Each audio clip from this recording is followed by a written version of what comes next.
Walang magugutom pagdating kay Jesus. Ako po si Father Fiel Pareha at ito po ang ating segment, ang Daily Devotion, na kung saan tayo po ay magdarasal, magbabasa at magninilay kasama ng salita ng Diyos sa buong taon. Manalangin tayo. Sa ngalan ng Ama, ng Anak at ng Espiritu Santo. Amen. Halina, Banal na Espiritu, liwanagan mo ang aming puso at isip, nang maunawaan at may sa buhay namin ang iyong salita. Amen. Our Bible passage for today is from the Gospel of St. John, chapter 6, verses 1 to 15, and I read it for you. After this, Jesus went to the other side of the Sea of Galilee, also called the Sea of Tiberias.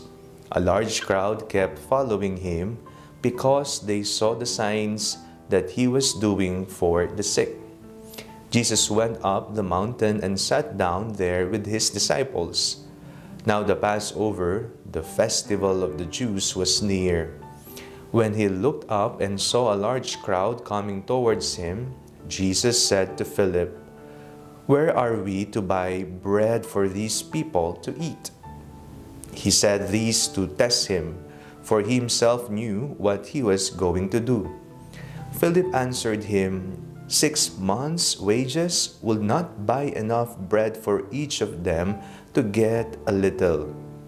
One of his disciples, Andrew, Simon Peter's brother, said to him, "There is a boy here who has 5 barley loaves and 2 fish, but what are they among so many people?" Jesus said, "Make the people sit down." Now there was a great deal of grass in the place, so they sat down, about 5,000 in all. Then Jesus took the loaves, and when he had given thanks, he distributed them to those who were seated. So also the fish, as much as they wanted. When they were satisfied, he told his disciples, "Gather up the fragments left over, so that nothing may be lost."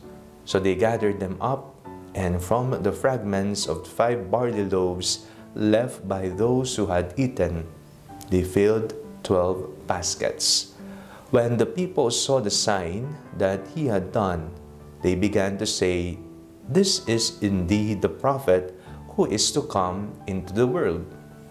When Jesus realized that they were about to come and take him by force to make him king, he withdrew again to the mountain by himself.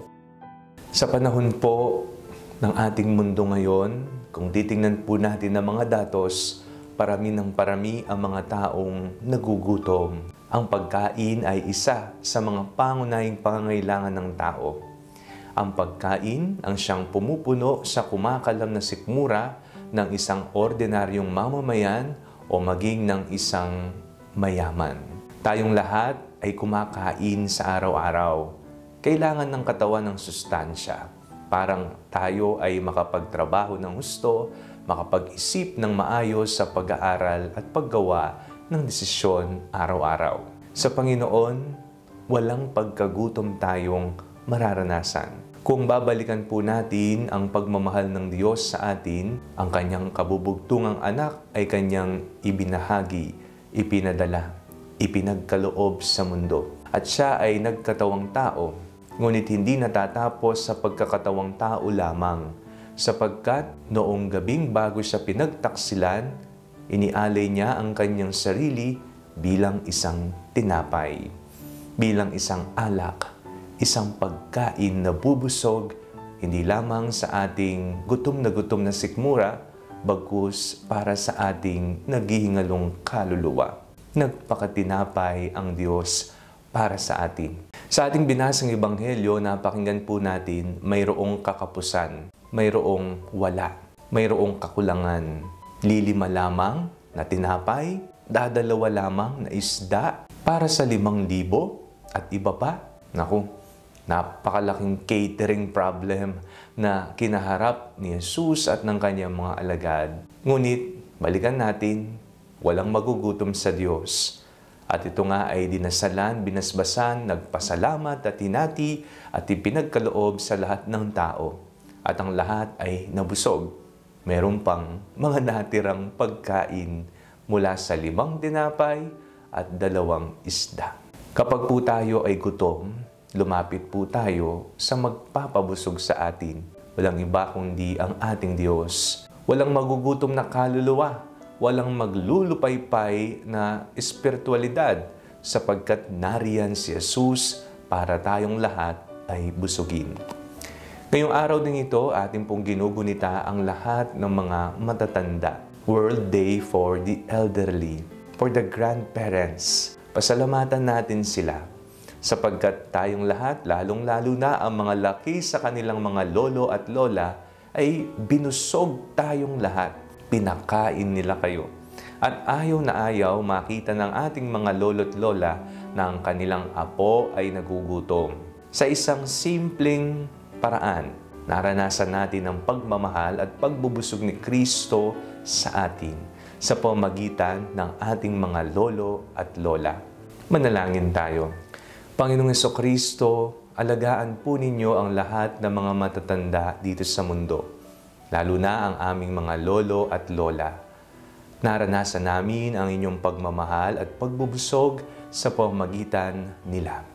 Kayo na pong bahala sa kanila. Palagi niyo po silang gabayan at pagpalain. Amen. Sa ngalan ng Ama, ng Anak at ng Espiritu Santo. Amen. Huwag po ninyong kalimutang i-like ang video ito. Mag-comment po kayo and share it with your family and friends. Ang panalangin bago matulog ay may sariling Facebook page na po. Huwag niyo pong kakalimutang mag-like at mag-follow dito, and do not forget to subscribe to our YouTube channel. I-click niyo lamang po ang link na nasa description ng video ito, o kaya naman po, just search Father Fiel Pareha. God bless you po.